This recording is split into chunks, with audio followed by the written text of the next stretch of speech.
Hugues de Saint-Victor a écrit un ouvrage, le premier, paraît-il, qui s'appelle L'art de la lecture. Nous sommes à un moment où, certes, 5 siècles et demi avant, Saint-Augustin avait parlé de la lecture silencieuse, n'empêche que ça n'avait pas pris. Et là, c'est le moment où ça commence à prendre, parmi les clercs, hein, attention, on commence à abandonner la lecture orale, à haute voix, et on commence à lire silencieusement pour soi. Vous voyez, donc ça change tout, bien sûr, et pour Ivan Illich, c'est le début du long processus qui va aboutir à l'individualisation et à la naissance de l'individu, qu'on retrouvera avec le moi de Montaigne, et surtout, je pense, donc je suis, de Descartes. Mais pour que cette pensée-là puisse être formulée, il faut 2-3 siècles de maturation, j'allais dire, et en particulier, il faut Hugues de Saint-Victor.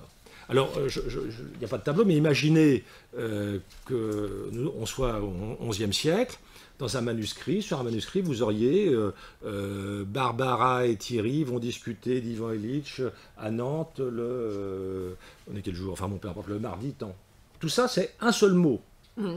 Et ce, par oralement, que le lecteur, par sa respiration indispensable pour rythmer évidemment sa lecture, va introduire ce qu'on appellera par la suite des ponctuations.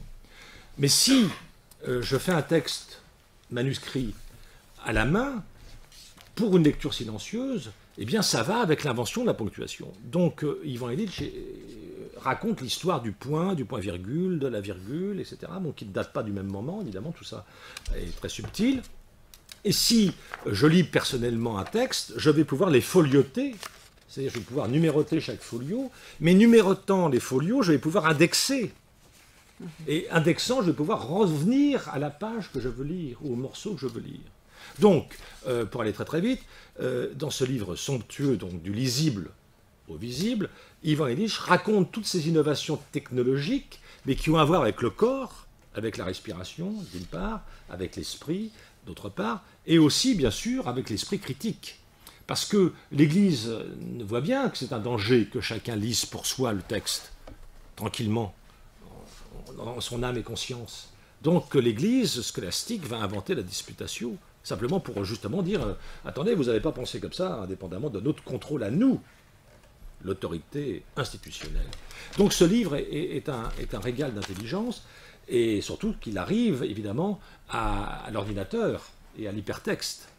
Et donc du coup on n'est plus dans la page. Il explique que le mot page en latin a la même racine étymologique que ce qui donnera plus tard paysage, et qu'en fait aller dans un texte c'est se promener dans un jardin, et comme on se promène dans un jardin, eh bien on ramène des fleurs sauvages ou pas qu'on a coupées là, et donc il s'inquiète de voir que dorénavant tous ceux qui vont lire un texte sur internet, eh bien ne reviennent pas comme s'ils revenaient du jardin.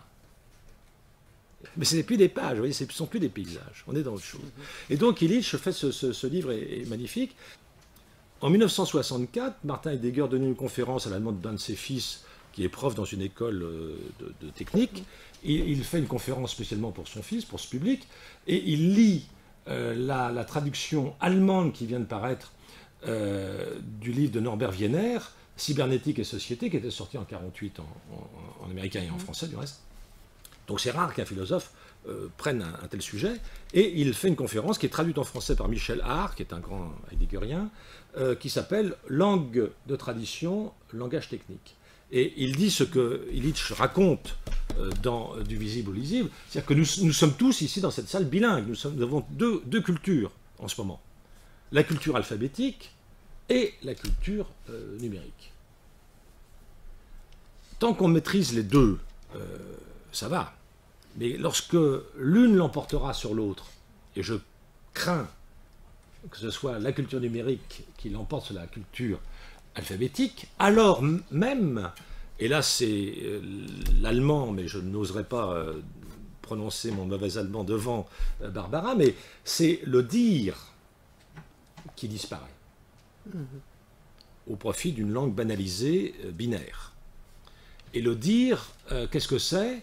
C'est l'hésitation, c'est le silence, c'est le lapsus, c'est le fait que vous ne terminiez pas votre phrase. Tout ça est porteur de sens.